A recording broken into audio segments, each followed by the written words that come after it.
Olá! Você está no Lágrimas e Sorrisos da Vovó. Deixa um like e segue a gente. Vamos à história de hoje? Olá, meu nome é Antônia Cardoso, tenho 82 anos e hoje vou compartilhar com vocês uma história que guardei no meu coração por décadas. Uma história sobre perda, dor e como encontrei forças onde eu nem sabia que existiam. Mas antes de começar, queria saber de onde vocês estão me assistindo?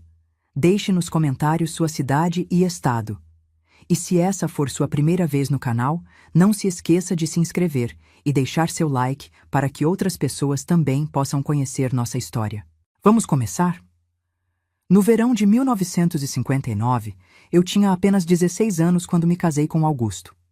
Naquela época, as coisas eram muito diferentes. Morávamos em uma cidadezinha do interior de Minas Gerais, onde todo mundo conhecia todo mundo, e os costumes eram rígidos como ferro. As moças se casavam cedo, era assim que as coisas funcionavam. Augusto tinha 25 anos, trabalhava na serralheria do pai e era considerado um bom partido. Alto, de cabelos escuros e um sorriso que iluminava qualquer ambiente. Foi numa festa de São João que ele me viu pela primeira vez e depois de algumas semanas pedindo permissão para meu pai, começamos a namorar. Sempre acompanhados, claro, como mandava o costume. Nosso namoro durou apenas 6 meses. Meu pai achava que era tempo suficiente e Augusto estava ansioso para formar sua própria família. O casamento foi simples, na igreja matriz da cidade, com um almoço depois para os parentes mais próximos. Minha mãe chorou o tempo todo, talvez pressentindo algo que eu, na minha inocência, não podia ver. Nos primeiros meses, tudo parecia um sonho. Fomos morar em uma pequena casa nos fundos da propriedade dos pais dele. Eu cuidava da casa com todo o carinho, bordava nossas toalhas e sonhava com o dia em que teríamos nossos filhos. Augusto trabalhava duro e quando chegava em casa à noite, eu tinha sempre o jantar pronto. Ele me trazia pequenos presentes, uma fita para o cabelo, uma flor colhida no caminho e me dizia que eu era a mulher mais bonita que ele já tinha visto. Quando descobri que estava grávida, no início de 1960, foi uma das maiores alegrias da minha vida. Augusto me abraçou tão forte que quase fiquei sem ar, e naquela noite fizemos planos até tarde. Ele queria um menino para ensinar o ofício da serralheria, enquanto eu sonhava com uma menina para vestir com os vestidinhos que já começava a costurar nas minhas horas livres. A gravidez seguia sem problemas. Minha barriga crescia redondinha e eu me sentia plena, apesar dos enjoos matinais e do cansaço que me acompanhava. As mulheres mais velhas da família me davam conselhos, receitas para fortalecer o bebê e prometiam que tudo seria simples e natural, como sempre foi para as mulheres da nossa família. Foi no 6º mês que as coisas começaram a mudar. Augusto começou a chegar mais tarde, com cheiro de cachaça. No início, eu não reclamava. Entendia que o homem precisava de sua distração depois de um dia duro de trabalho. Mas logo as chegadas tardias se transformaram em ausências de dias inteiros. Quando eu perguntava onde ele estava, a resposta era sempre ríspida. Não te devo satisfações, mulher. Cuide da casa e do filho que está por vir. Uma noite, no final do 7º mês de gravidez, acordei com uma dor forte que atravessava minha barriga. Era como se alguém estivesse apertando um cinto ao redor do meu ventre. Sentei-me na cama, ofegante, e chamei por Augusto, mas ele não estava em casa mais uma vez. A dor aumentava, vinha e ia como ondas, cada vez mais fortes e mais próximas. O medo me paralisou por alguns minutos, até que percebi que precisava de ajuda. Levantei com dificuldade e caminhei até a casa dos meus sogros. Minha sogra, Dona Olívia, entendeu imediatamente o que estava acontecendo. "O bebê está vindo antes do tempo, menina", ela disse com uma expressão preocupada enquanto me ajudava a deitar em sua cama. "Manuel, vá buscar a parteira", ela gritou para meu sogro, que saiu correndo na noite chuvosa. As horas seguintes foram um borrão de dor e medo. A parteira, Dona Conceição, chegou com sua bolsa de couro gasto e suas mãos calejadas de trazer tantas vidas ao mundo. Mas desta vez, seu rosto estava sério. A criança está atravessada, ela disse após me examinar. Precisamos levá-la para o hospital na cidade. O hospital mais próximo ficava a quase 2 horas de distância em estradas de terra que, com a chuva, estavam praticamente intransitáveis. Meu sogro foi buscar o único carro da vizinhança, enquanto eu sentia que a vida escorria de mim, junto com o sangue que manchava os lençóis brancos de Dona Olívia. E onde estava Augusto? Ninguém sabia dizer. A viagem até o hospital foi uma tortura. Cada solavanco do carro velho nas estradas esburacadas me arrancava gritos de dor. Quando finalmente chegamos, eu estava mais morta do que viva. Lembro-me vagamente de luzes brancas muito fortes, de vozes urgentes, e depois... silêncio. Acordei horas depois em uma cama de hospital. Meu corpo parecia oco, vazio. Instintivamente, levei as mãos à barriga, que já não estava mais redonda e firme. Olhei ao redor, procurando algum sinal do meu bebê, algum choro distante, qualquer coisa. Foi Dona Olívia quem se aproximou da cama, com os olhos vermelhos de tanto chorar. Minha filha, ela começou, pegando minhas mãos entre as suas. O menino, ele não resistiu. Era muito pequeno e veio antes da hora. Não consigo descrever o que senti naquele momento. Era como se o mundo inteiro tivesse desabado sobre mim, como se tivessem arrancado não apenas meu filho, mas meu coração junto. Fechei os olhos e deixei as lágrimas correrem livremente. Não tinha força para mais nada. Foi então que a porta do quarto se abriu com violência e Augusto entrou cambaleando. O cheiro de álcool invadiu o ambiente e seus olhos estavam injetados de raiva. "Cadê meu filho?" ele perguntou, a voz pastosa pela bebida. "O que você fez com meu filho, mulher?" Dona Olívia se levantou, tentando acalmar o filho, explicar o que tinha acontecido, mas ele a empurrou para o lado. "Você não foi capaz nem de carregar meu filho até o fim", ele acusou, apontando o dedo para mim. "Todas as outras mulheres conseguem, menos você, fraca, inútil."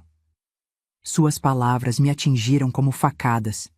Em meio à dor física e ao luto pela perda do meu bebê, agora tinha que suportar também a acusação injusta do homem que eu amava.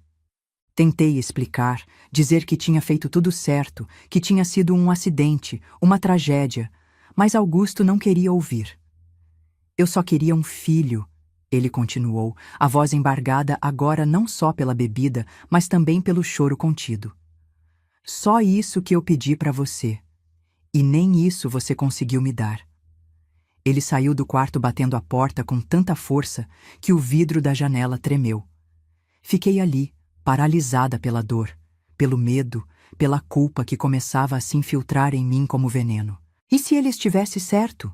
E se a culpa fosse realmente minha? Naquele momento, eu não sabia que aquele era apenas o começo de um longo pesadelo. Voltei para casa 3 dias depois, com o corpo fraco e a alma despedaçada.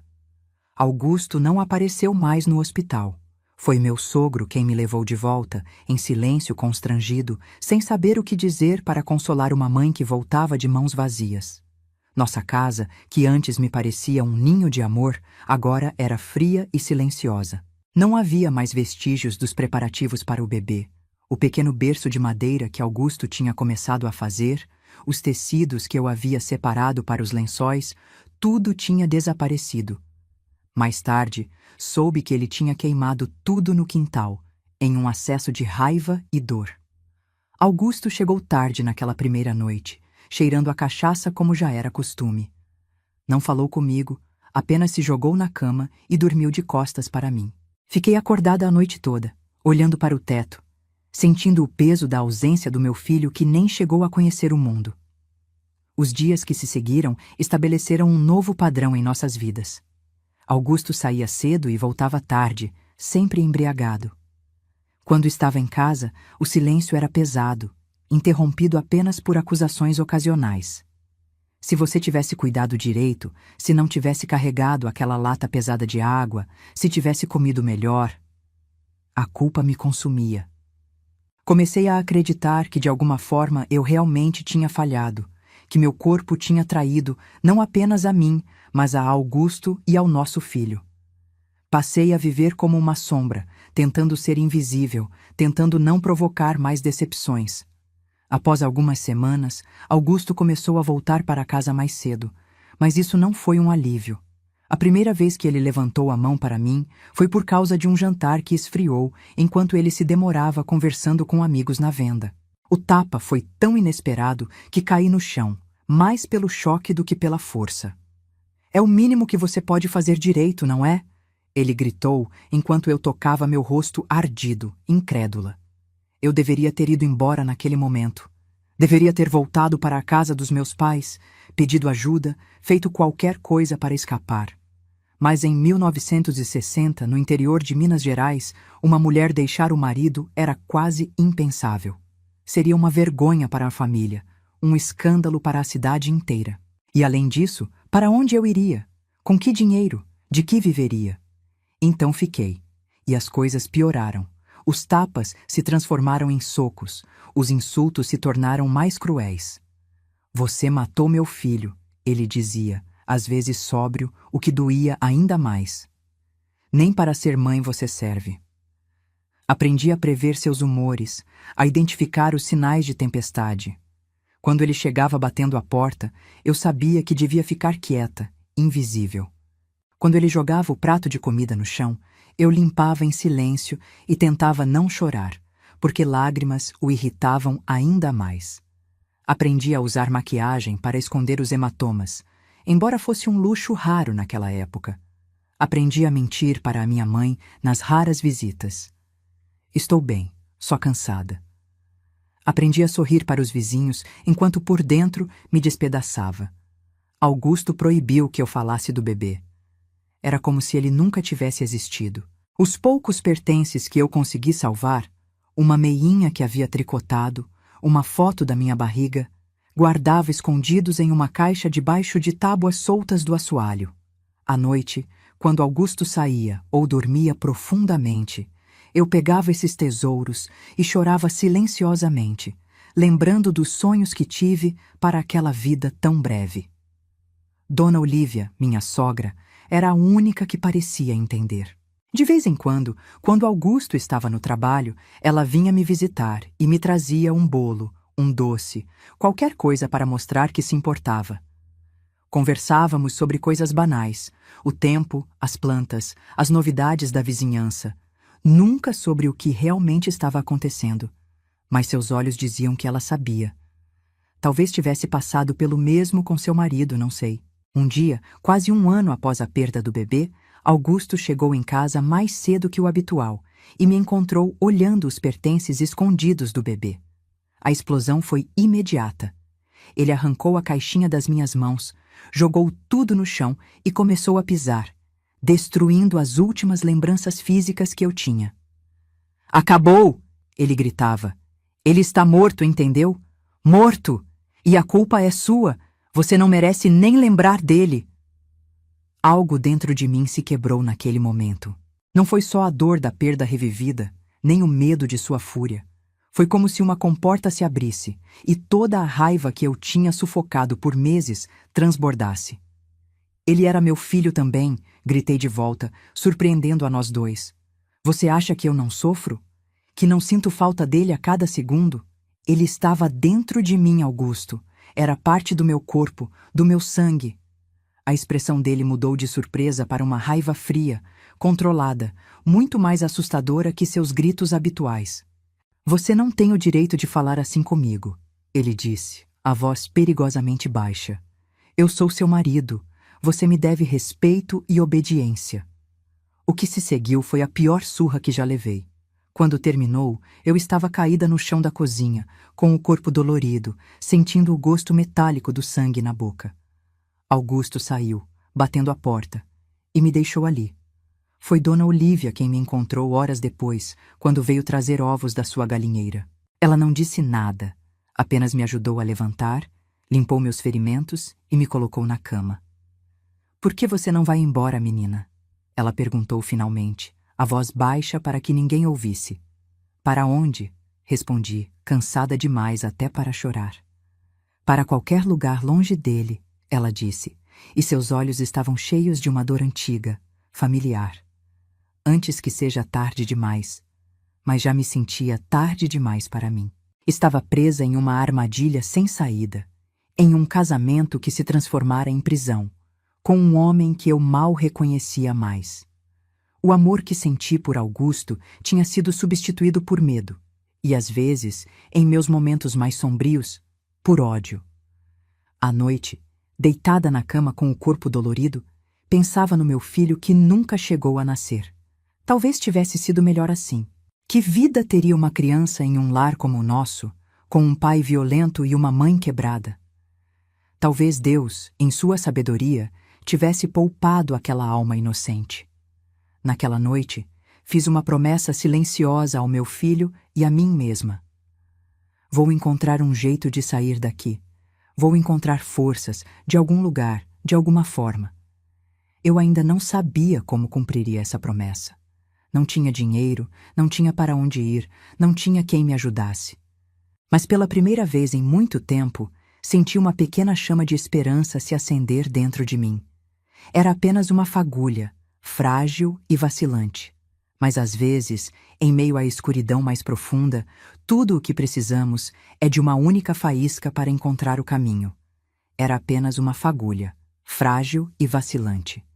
Mas às vezes, em meio à escuridão mais profunda, tudo o que precisamos é de uma única faísca para encontrar o caminho.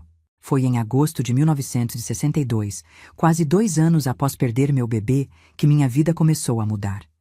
O inverno estava no fim, mas as noites ainda eram frias em nossa cidadezinha. Augusto tinha saído como de costume, e eu estava sozinha em casa, remendando suas camisas à luz fraca de um lampião. Ouvi batidas leves na porta. Era Dona Olívia, minha sogra, agasalhada com um xale de lã sobre os ombros. Em suas mãos, um embrulho pequeno. "Posso entrar, Antônia?" ela perguntou, olhando para os lados como se temesse ser vista. Deixei-a entrar, estranhando aquela visita noturna. Dona Olívia nunca vinha tão tarde. Ofereci café, que ela recusou com um gesto. Sentou-se à mesa da cozinha e colocou o embrulho entre nós. "Vi o que meu filho fez com você semana passada", ela disse quase num sussurro. "Aquela marca roxa no seu braço não foi de bater em nada, como você disse." Baixei os olhos, envergonhada. Sempre tentava esconder as marcas, mas nem sempre conseguia. As mangas compridas no calor levantavam suspeitas, e as mentiras já não convenciam ninguém. "Ele nem sempre foi assim", tentei dizer, mais por hábito do que por convicção. "Mas agora é", Dona Olívia respondeu secamente. "E não vai melhorar, Antônia. Homens como ele, como meu Manuel foi, não mudam." Aquela confissão me pegou de surpresa. Dona Olívia nunca tinha falado sobre seu próprio casamento, sobre o que sofrera nas mãos do marido antes dele melhorar com a idade, como todos diziam. "O que aconteceu com a senhora?" perguntei, percebendo que talvez não fosse a única com segredos naquela família. "O mesmo que acontece com você, mas ninguém se importava naquela época. Era normal", diziam, parte do casamento. Ela fez uma pausa. "Perdi 3 bebês por causa das surras. E quando finalmente consegui carregar Augusto até o fim, prometi que o criaria diferente. Mas vejo que falhei." Suas palavras caíram como pedras no silêncio da cozinha. 3 bebês. 3 vidas perdidas. E o ciclo se repetindo, geração após geração. "Não quero que você acabe como eu, Antônia. Velha, cheia de arrependimentos, vendo meu filho fazer com outra mulher o que fizeram comigo." Ela empurrou o embrulho na minha direção. "Abra." Dentro havia um maço de notas de dinheiro. Não muito, mas mais do que eu jamais tinha visto junto, e uma corrente fina de ouro com um pequeno crucifixo. "Era da minha mãe", ela explicou, apontando para a corrente. "Vendi minhas galinhas para juntar o dinheiro. Não é muito, mas dá para você começar de novo em outro lugar." Olhei para aquele presente inesperado, aquela porta que se abria. Mas, para onde eu iria? Não conheço ninguém fora daqui. "Tenho uma prima em São Paulo." Escrevi para ela, e ela disse que pode te acolher até você se estabelecer. Trabalha numa fábrica de tecidos e disse que pode arranjar algo para você lá. São Paulo, a cidade grande, tão distante da nossa realidade do interior.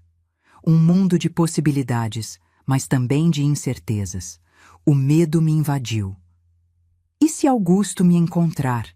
Ele vai dizer que eu abandonei o lar, que sou uma mulher sem moral. E você prefere ficar e morrer nas mãos dele?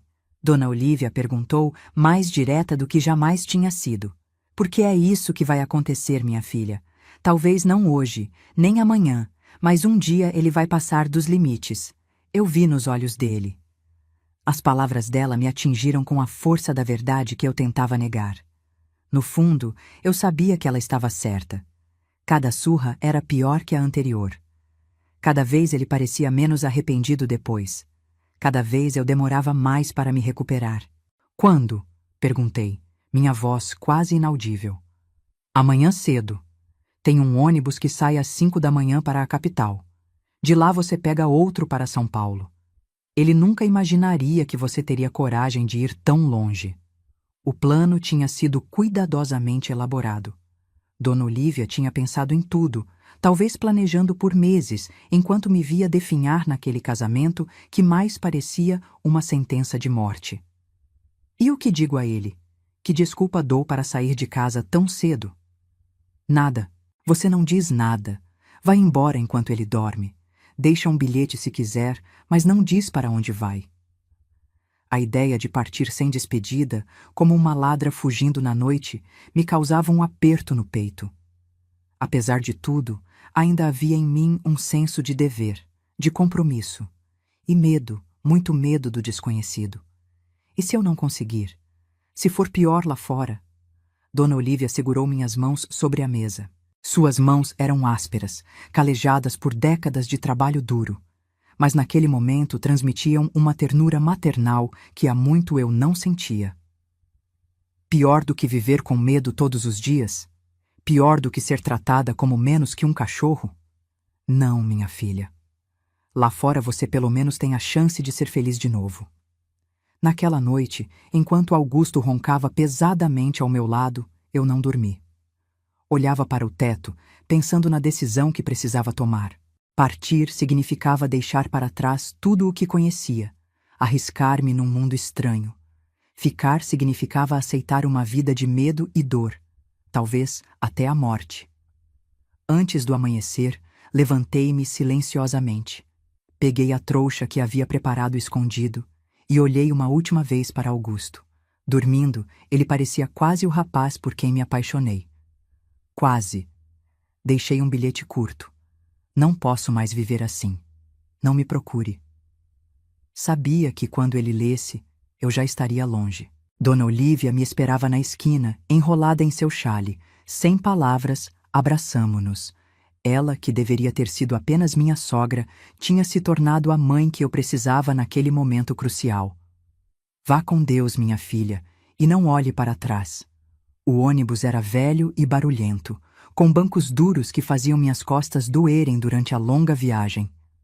Mas cada quilômetro que me afastava daquela casa era um peso que saía dos meus ombros. Olhando pela janela, vi o sol nascer sobre os campos, pintando o céu de rosa e laranja.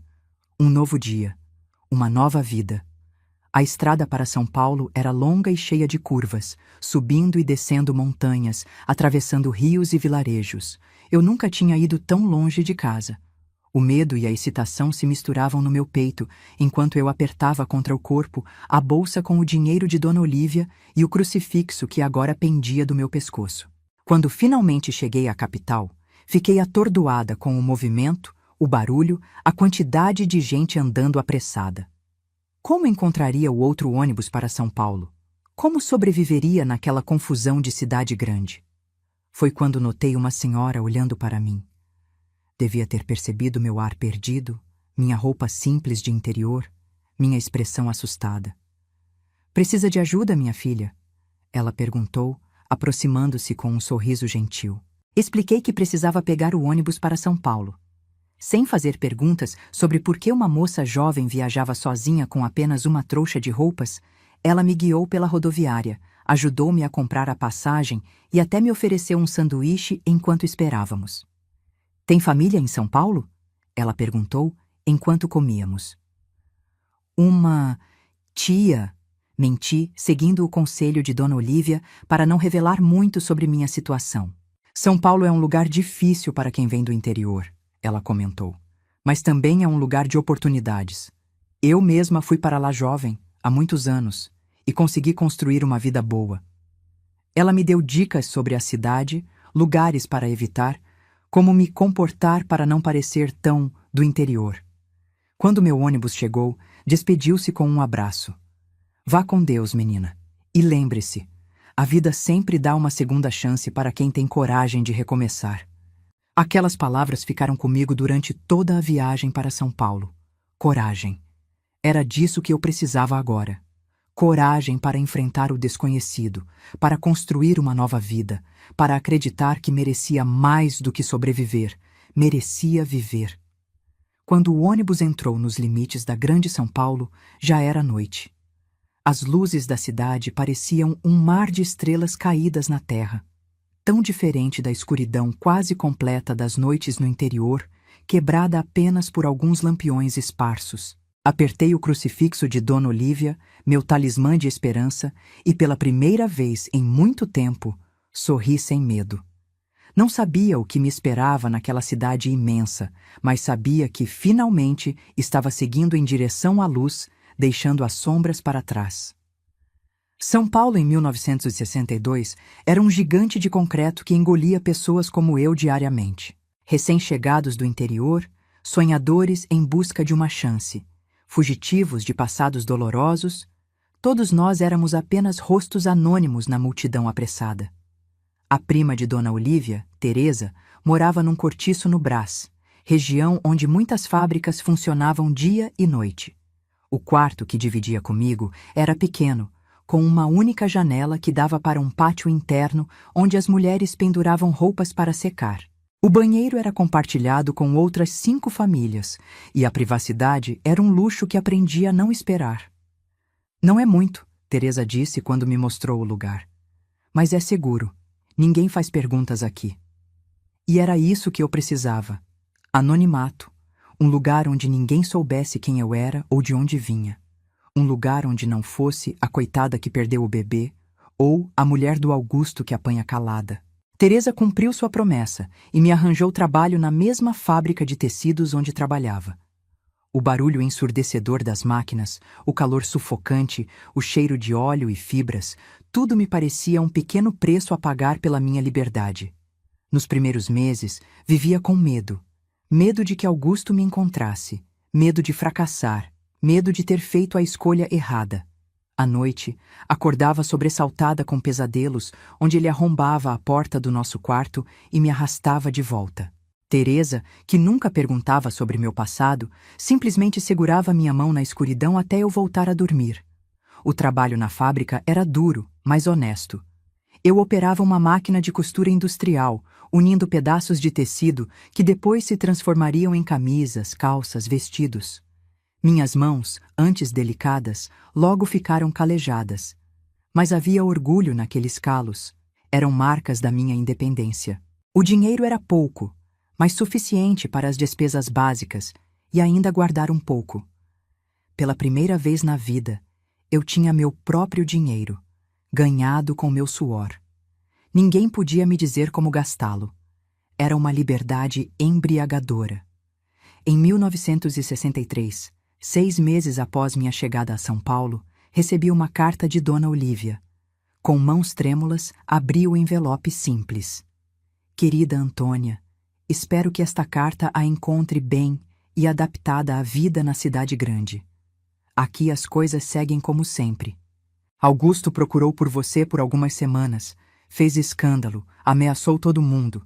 Depois passou a dizer que você o abandonou por outro homem, que era uma ingrata depois de tudo que ele fez por você. As pessoas falam, como sempre, mas logo encontrarão outro assunto. Ele já está bebendo com outra moça, filha do Zé Botelho.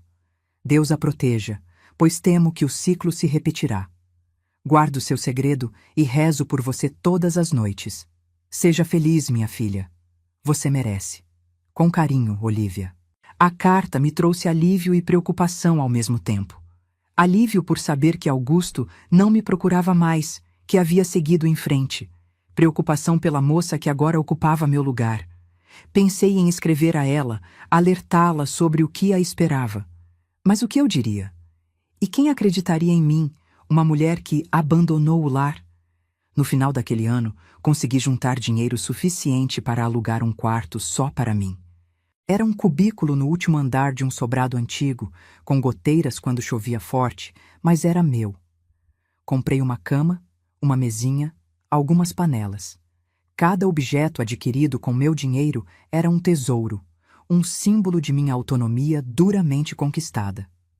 Teresa continuou sendo minha amiga, minha família em São Paulo. Aos domingos, quando a fábrica fechava, íamos juntas à missa na Igreja da Penha. Depois caminhávamos pelo parque, tomávamos um sorvete. Pequenos prazeres que antes me pareciam impossíveis. Foi numa dessas tardes de domingo, em meados de 1964, que conheci Carlos. Era um jovem mecânico, filho de imigrantes portugueses, que consertava as máquinas da fábrica quando quebravam.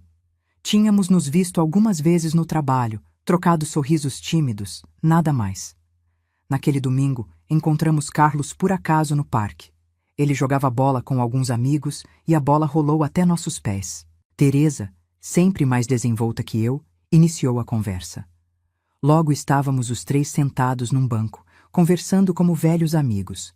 Carlos era diferente de qualquer homem que eu havia conhecido. Falava baixo, ria facilmente, escutava com atenção. Não bebia, não fumava, economizava para abrir sua própria oficina um dia. Seus olhos, de um castanho profundo, tinham uma bondade que me desarmava. Você não fala muito de si mesma, ele observou num de nossos encontros. Não há muito o que contar, respondi, desviando o olhar. Todos temos histórias, Antônia. Algumas são felizes, outras nem tanto, mas são nossas histórias que nos fazem quem somos. Algo na maneira como ele disse aquilo, sem pressão, apenas constatando um fato, me fez querer confiar. Mas os anos com Augusto tinham construído um muro alto ao meu redor. Eu não sabia mais como deixar alguém entrar.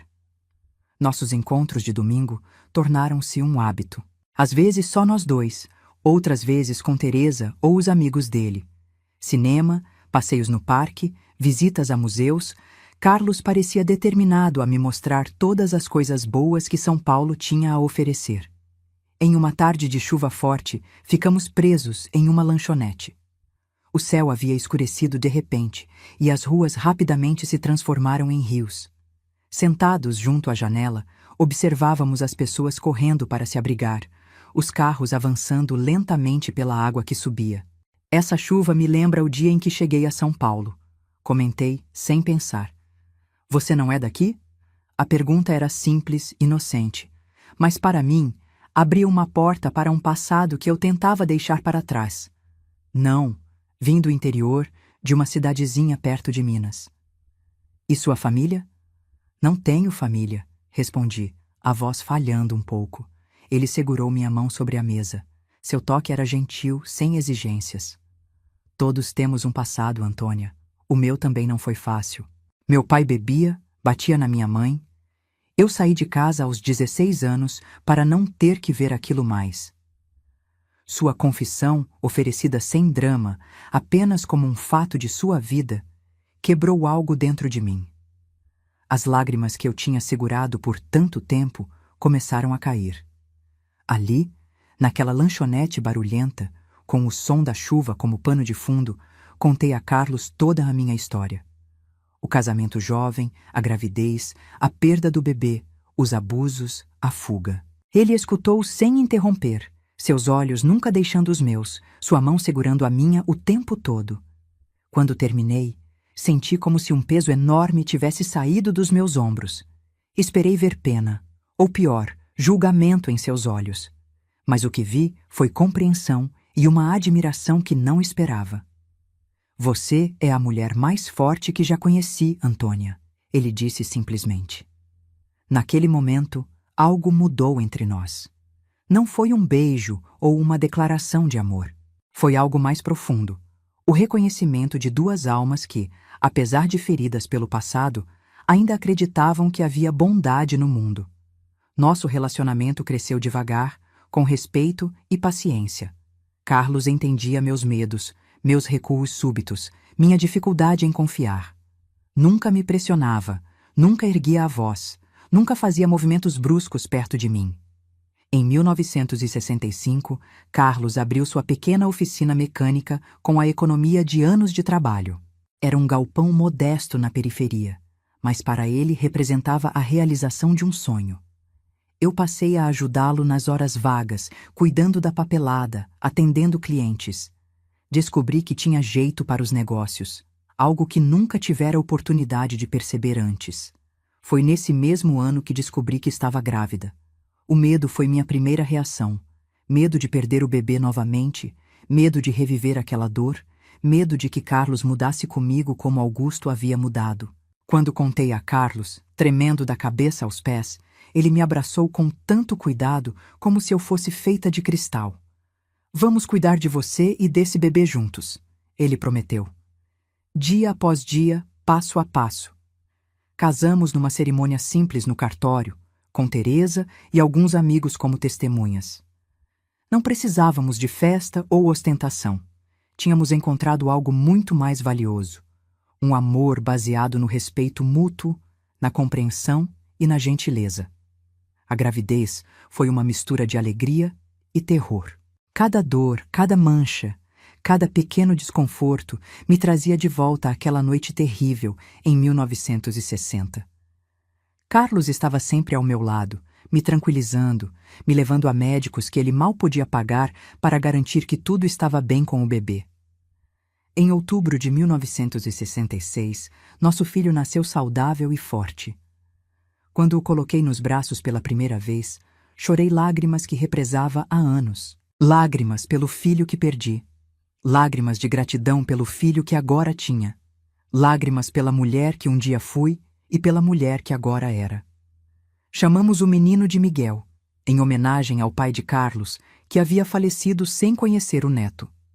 Na maternidade, enquanto segurava meu filho adormecido, escrevi uma carta para Dona Olívia, contando-lhe sobre o nascimento, enviando uma foto do bebê, agradecendo por ter me dado coragem para recomeçar. A carta voltou 2 semanas depois, com um carimbo. Destinatário desconhecido. Nunca soube o que aconteceu com minha sogra, com aquela mulher forte que arriscou tudo para me salvar. Espero que tenha encontrado sua própria paz, seu próprio recomeço. A vida com Carlos e Miguel era uma descoberta diária de pequenas alegrias.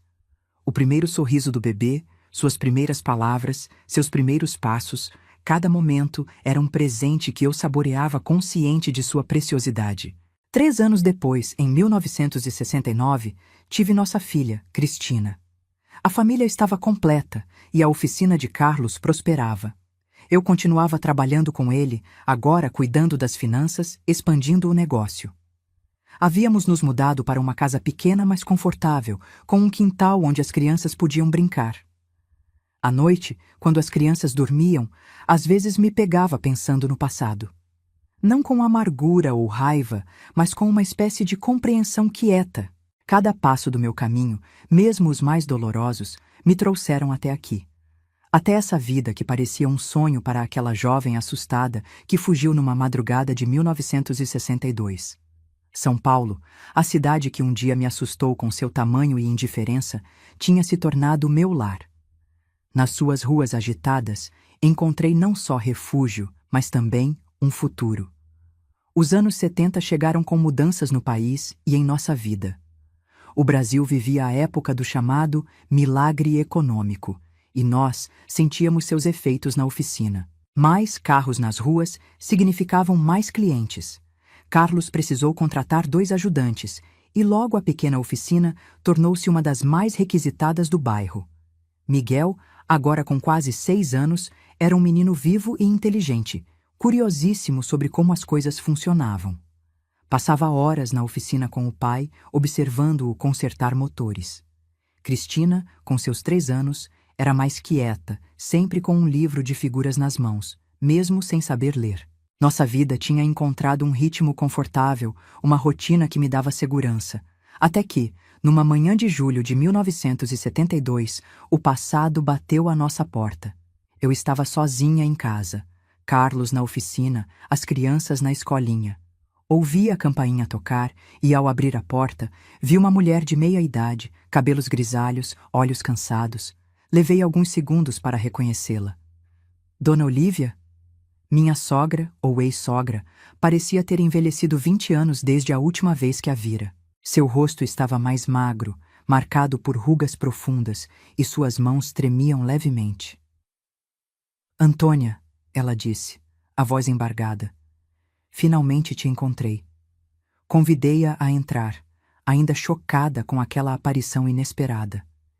Enquanto preparava um café, minha mente corria por 1000 possibilidades. Como ela me encontrou? Por que estava aqui? Será que Augusto a tinha mandado? Você tem uma casa bonita, ela comentou, olhando ao redor com aprovação. Como a senhora me encontrou? Perguntei, colocando as xícaras sobre a mesa. Não foi fácil. Quando sua carta chegou com o retorno, fiquei desesperada. Tinha sido expulsa de casa pelo Augusto. Estava morando com uma prima em outra cidade. Expulsa? Por quê? Ela suspirou, tomando um gole de café antes de responder. Ele descobriu que eu tinha ajudado você a fugir. Uma vizinha viu-me esperando com você na esquina naquela madrugada, e anos depois, num momento de fofoca, contou a ele. Senti um aperto no peito. Por minha causa, Dona Olívia tinha perdido tudo.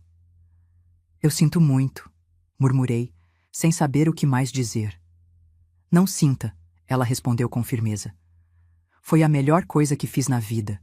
Te ver assim, com uma casa, uma família, valeu cada sacrifício. Ela me contou que, após ser expulsa, vivera de favores por um tempo. Depois, uma prima a levou para São Paulo, onde conseguiu trabalho como doméstica em uma casa de família. Aos poucos, juntou dinheiro suficiente para alugar um quartinho. Mas como me encontrou? Sua amiga Teresa. Eu ia sempre à fábrica onde você trabalhou, esperando notícias. Um dia, encontrei-a saindo do turno. Ela não queria me dizer nada no início, estava protegendo você. Mas quando expliquei quem eu era, o que tinha feito por você, ela entendeu. Teresa, minha fiel amiga, tinha confirmado que eu estava bem, casada, com filhos, mas sem revelar meu endereço. Só depois de meses, quando teve certeza de que Dona Olívia não representava perigo, deu-lhe nossa localização. E Augusto? Perguntei, tentando soar casual, embora um frio na espinha acompanhasse a menção de seu nome. Morreu há 2 anos. Cirrose. Sua voz não tinha tristeza, apenas cansaço. Bebeu até o fim. A moça do Zé Botelho o deixou depois de 1 ano. Houve outras depois, sempre o mesmo padrão. Uma sensação estranha me invadiu. Não era alegria pela morte dele, nem pena, apenas um alívio silencioso em saber que nunca mais precisaria temer sua presença. Antes de morrer, ele perguntou por você. Queria saber se eu tinha notícias. Acho que, no fundo, sabia que eu tinha ajudado na sua fuga. O que a senhora disse a ele? A verdade.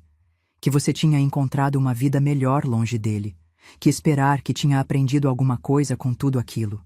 Ficamos em silêncio por alguns momentos, o passado pairando entre nós como um fantasma. Tenho algo para você, Dona Olívia disse finalmente, tirando da bolsa um pequeno embrulho de tecido. Encontrei entre as coisas do Augusto depois que ele morreu. Com mãos trêmulas, abri o embrulho. Dentro estava a meinha que eu havia tricotado para meu primeiro bebê, aquela que Augusto tinha pisado e destruído naquele dia terrível.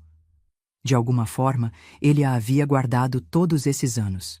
Ele a mantinha na gaveta, escondida sob as roupas, explicou Dona Olívia. Acho que, à sua maneira distorcida, ele também sofreu com a perda.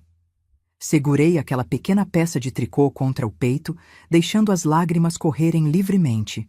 Não eram lágrimas de dor, mas de libertação. O ciclo estava finalmente completo. Dona Olívia ficou para o jantar. Carlos, inicialmente cauteloso ao saber quem ela era, logo se rendeu à sua gentileza. As crianças a adoraram instantaneamente, especialmente quando ela tirou da bolsa pequenos doces caseiros que havia trazido. Você deveria vir morar conosco, Carlos sugeriu durante o jantar. Temos um quarto extra e as crianças adorariam ter a avó por perto. Olhei para ele com gratidão. Este era o homem que eu havia escolhido. Generoso, compassivo, capaz de oferecer um lar a uma senhora que, tecnicamente, nem era sua família. Dona Olívia parecia não acreditar no convite. Não quero ser um peso para vocês. A senhora nunca seria um peso, respondi com sinceridade. Foi graças a você que tenho esta vida. Este lar também é seu. Ela aceitou com lágrimas nos olhos e uma nova fase de nossa vida começou. Dona Olívia trouxe consigo histórias, receitas antigas, canções de ninar que eu nunca tinha ouvido. Para Miguel e Cristina, ela era simplesmente Vovó Olívia, a senhora de cabelos brancos que fazia os melhores bolinhos de chuva do mundo. Para mim, sua presença era um lembrete diário de que os ciclos podem ser quebrados, de que podemos escolher escrever finais diferentes para nossas histórias. Em 1975, usando nossas economias e um pequeno empréstimo do banco, expandimos a oficina de Carlos para incluir uma loja de autopeças. O negócio cresceu e logo pudemos comprar uma casa maior em um bairro melhor. Miguel, aos 9 anos, já falava em ser engenheiro mecânico, como o papai, só que de carros novos. Cristina, com 6, mostrava talento para desenho e música. Uma tarde, enquanto ajudava a Dona Olívia a preparar o jantar, ela comentou: "Sabe, Antônia, às vezes me pergunto o que teria acontecido se eu tivesse tido a sua coragem quando era jovem." "Que coragem?" perguntei surpresa. "A coragem de partir, de recomeçar. Eu fiquei, aguentei, pensei que era meu dever. Você escolheu viver." Suas palavras me fizeram refletir sobre as diferentes formas de coragem. A dela em ficar e suportar por seu filho, a minha em fugir e reconstruir. Diferentes caminhos, ambos exigindo força. "Nunca é tarde para recomeçar", disse a ela. "Veja a senhora agora, uma nova família, uma nova cidade." Ela sorriu, aquele sorriso doce que iluminava todo o seu rosto. "Você tem razão. Deus nos dá várias chances na vida. O importante é reconhecê-las quando aparecem." Em 1978, uma surpresa. Aos 38 anos, descobri que estava grávida novamente. Carlos ficou radiante. Os médicos preocupados por causa da minha idade. Dona Olívia, com sua sabedoria simples, apenas disse: "Este bebê vem para completar o ciclo. É uma bênção." A gravidez transcorreu sem problemas, e no início de 1979, dei à luz nosso terceiro filho, Pedro. Um bebê tranquilo, de olhos atentos que pareciam observar o mundo com curiosidade serena. Quando o segurei pela primeira vez, pensei no meu primeiro filho, aquele que não chegou a nascer. Pensei em todas as voltas que a vida dá, nos caminhos imprevisíveis que seguimos. Se aquela jovem de 16 anos, casando-se apressadamente em 1959, pudesse ver a mulher que me tornei 20 anos depois. Os anos 80 chegaram com suas próprias alegrias e desafios. O Brasil mudava, saindo lentamente da ditadura, enfrentando crises econômicas. Nós adaptávamos nosso negócio, educávamos nossos filhos, construíamos nossa vida dia após dia.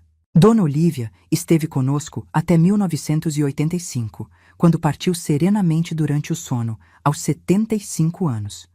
Sua morte foi sentida por todos nós, mas especialmente por mim. Perdi não só uma segunda mãe, mas também o último elo com meu passado. Em seu funeral, olhando para seu rosto sereno no caixão, fiz uma promessa silenciosa. Continuaria sendo uma ponte, como ela tinha sido. Ajudaria outras mulheres a encontrar sua força, seu caminho para uma vida melhor. Comecei discretamente, oferecendo abrigo temporário em nossa casa para mulheres que deixavam relações abusivas. Carlos apoiava integralmente, às vezes até ajudando seus maridos a buscarem tratamento para alcoolismo ou controle da raiva. As crianças cresceram vendo esse exemplo de solidariedade, aprendendo que nossa casa era um lugar de segurança e recomeços. À medida que os anos passaram, vi meus filhos crescerem, formarem-se, seguirem seus próprios caminhos. Miguel realmente se tornou engenheiro. Cristina, professora de artes. Pedro escolheu direito, especializado em causas de mulheres e crianças. Todos eles carregavam um pouco da história que os precedeu, mesmo sem conhecer todos os detalhes. Hoje, aos 82 anos, olho para trás e vejo um caminho que nunca poderia ter imaginado. Da menina assustada do interior à mulher forte de hoje, cada passo, cada queda, cada recomeço moldou quem sou. E se há uma mensagem que gostaria de deixar para vocês que me assistem, é esta: nunca é tarde para recomeçar. Nunca é tarde para quebrar ciclos destrutivos. Nunca é tarde para escolher a vida. A dor faz parte da nossa jornada, mas não precisa ser nosso destino final. Podemos transformá-la em força, em sabedoria, em compaixão. Podemos usá-la para ajudar outros que ainda estão presos em suas próprias sombras. O bebê que perdi em 1960 nunca será esquecido. Ele vive em cada momento de alegria que experimentei depois, em cada abraço que dei aos meus filhos, em cada mulher que ajudei a encontrar seu próprio caminho para a luz. E se você está assistindo isso e se encontra num lugar escuro, saiba que há saída. Há pessoas dispostas a estender a mão como Dona Olívia estendeu para mim. Há um futuro esperando por você, um futuro que talvez não consiga imaginar agora, mas que é possível. Porque esta é a maior verdade que aprendi em minha longa vida. Onde há vida, há esperança. E onde há esperança, há a possibilidade de recomeçar. Não se esqueça de curtir e comentar no vídeo. Até a próxima!